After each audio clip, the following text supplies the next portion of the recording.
Corona की महामारी की इस दूसरी लहर ने जहाँ पूरे देश के नागरिकों को ऐसा परेशान करके रख दिया कि देश में लगे लॉकडाउन में हर व्यक्ति अपने घर में जा छिप बैठा।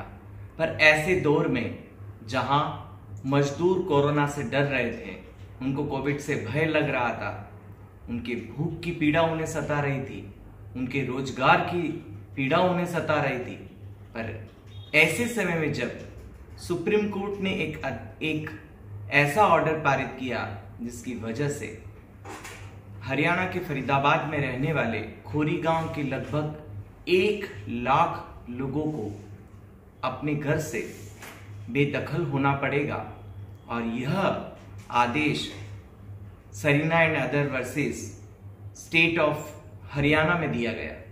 इस आदेश के तहत लगभग 10,000 से ज्यादा घर, जो कि पिछले 30 सालों के दौरान, कोई 20 सालों के दौरान तो कोई 10 सालों के दौरान बने हुए इन पक्के घरों में, जहां पर मजदूर वर्ग के परिवार रहते हैं, और इन परिवारों को बेदखल करने के लिए फरीदाबाद प्रशासन ने कमर कस ली है। ऐसे दौर में जहां मजदूर घर से बाहर नहीं निकल पा रहा है, आज उसे मजबूरन बेदखली का सामना करना पड़ेगा। इस स्थिति में हम प्रशासन और हरियाणा सरकार से अपील करते हैं कि इन तमाम मजदूरों को विस्थापित करने से पहले इन्हें ट्रांजिट कैंप में शरण दी जाए। इनके भोजन, इनके स्वास्थ्य एवं अन्य इनकी जो मूलभूत आवश्यकताएं हैं, उनकी पूर्ति करने के लिए सरकार को पहले कदम बढ़ाने की जरूरत है। वो तमाम सुविधाएं इनको देने की आवश्यकता है, क्योंकि ऐसे दौर में इन मजदूरों को खुले आसमान के नीचे नहीं छोड़ा जा सकता।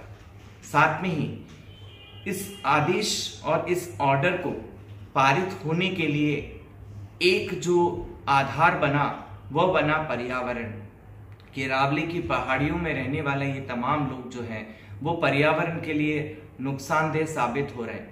परंतु इसी अरावली की पहाड़ियों के बीच में 500 से ज्यादा ऐसे स्ट्रक्चर बने हुए हैं, जो कि फार्म हाउसेस हैं, जो कि बड़ी बड़ी गगन चूमती हुई होटल रेस्टोरेंट हैं, और भी न जाने यूनिवर्सिटी, स्कूल और अलग अलग जो स्ट्रक्चर वहां पर बने हुए हैं।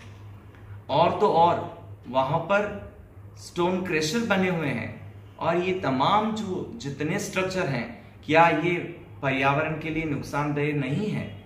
ऐसी स्थिति में जहां मजदूरों के ऊपर, और यहीं से जो शुरुआत की जा रही है तोड़फोड़ की, ये शुरुआत कुछ 2 या 4 महीने बाद भी हो सकती है, जब मजदूर वर्ग, परिवार इस तमाम कोरोना के भय से मुक्त हो जाए। क्यों मजदूर वर्ग को पहले टारगेट किया जा रहा है बिना किसी पुनर्वास के? हम अपील करते हैं हरियाणा सरकार से कि इन तमाम मजदूरों के पुनर्वास की योजना तैयार की जाए। हरियाणा में हरियाणा शहरी विकास प्राधिकरण पुनर्वास योजना 2003 बनी है, उस कट ऑफ डेट को बढ़ाकर अभी लेटेस्ट 2020 की जाए, जिससे कि अधिक से अधिक संख्या में इन मजदूर वर्ग के परिवारों को पुनर्वासित किया जा सके। साथ में ही हम तमाम जन संगठनों से अपील करते हैं कि ऐसे दौर में इन तमाम मजदूर परिवारों को सहयोग प्रदान करें। हरियाणा सरकार अपनी पूर्ण संवेदनशीलता दिखाते हुए इन तमाम मजदूर परिवारों को एक परिवारों को चिन्हित करें, ताकि इन्हें पुनर्वासित किया जा सके, और इनमें वो परिवार जो कि माइग्रेंट वर्कर की श्रेणी में आते हैं, उनका तत्काल रजिस्ट्रेशन किया जाए और उनको सरकार की योजनाओं के साथ जोड़ा जाए, ताकि उन्हें छिन्न भिन्न होकर दर की ठोकर न खानी पड़े।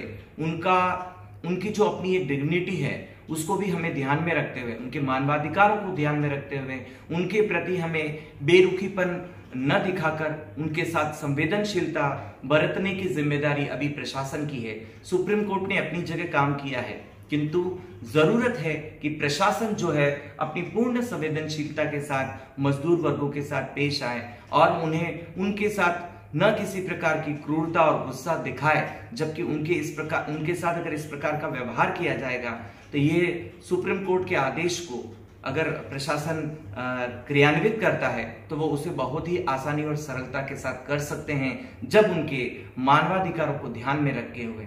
उनका पुनर्वास किया जाएगा तो शायद ये अरावली की पहाड़ियों में से इन लोगों को विस्थापित किया जाना और आसान होगा। किंतु अगर उनके साथ किसी भी प्रकार की क्रूरता की जाएगी तो कहीं ना कहीं हिंसा भड़कने की आशंका रह सकती है।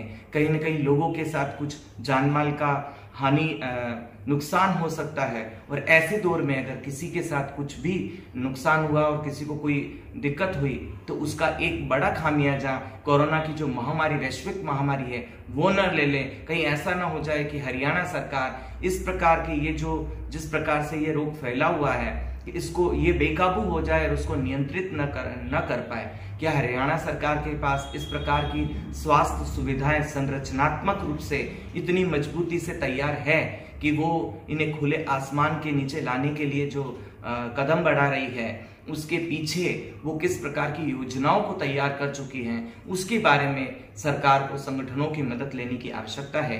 1 लाख लोगों के बारे में प्लानिंग करने की, योजना बनाने की जरूरत है, न कि इनको आदेश के साथ त्वरित ही बेदखल कर दिया जाए और इनके पुनर्वास की कोई जिम्मेदारी सरकार न ले। तो ऐसे दौर में पूरे देश में सरकार की निंदा होगी। सरकार को पूर्ण संवेदनशीलता के साथ इन मजदूरों के साथ पेश आने की जरूरत है, इनको पुनर्वास देने की जरूरत है और इनके मानवाधिकारों की रक्षा करने की जरूरत है।